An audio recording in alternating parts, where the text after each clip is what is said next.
গণ অধিকার পরিষদের সভাপতি ডাকসুর ভিপি সদস্য সাবেক ভিপি নুরুল হক নূর ভাইয়ের পক্ষ থেকে চাঁদপুর জেলা ছাত্র যুব অধিকার পরিষদের নেতৃবৃন্দরা ফরিদগঞ্জের একদম প্রত্যন্ত অঞ্চলে এসে অসহায় মানুষদের পাশে দাঁড়িয়ে ত্রাণ সামগ্রী বিতরণ করছে।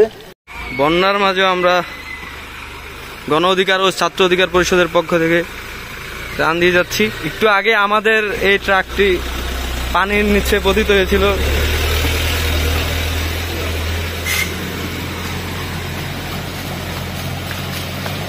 চাঁদপুর জেলার ফরিদগঞ্জ ও শাহরাস্তির বন্যা কবলিত কয়েকটি এলাকায় চাঁদপুর জেলা গণ অধিকার পরিষদের পক্ষ থেকে ত্রাণ সামগ্রী বিতরণ করা হয়েছে।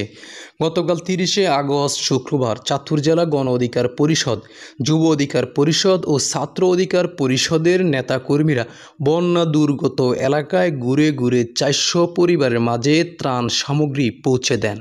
ত্রাণ সামগ্রী বিতরণে কার্যক্রমে অংশ নেন চাঁদপুর জেলা ছাত্র অধিকার পরিষদের সাবেক সভাপতি সামিউল প্রধান, জেলা যুব অধিকার পরিষদের ভারপ্রাপ্ত সভাপতি জালাল আহমেদ শাওন, সাধারণ সম্পাদক HM শরীফ হোসেন, সহ সাংগঠনিক সম্পাদক মোহাম্মদ মঈন, জেলা ছাত্র অধিকার পরিষদের সাধারণ সম্পাদক নূর নবী আহমেদ সহ অন্যান্য নেতাকর্মীরা।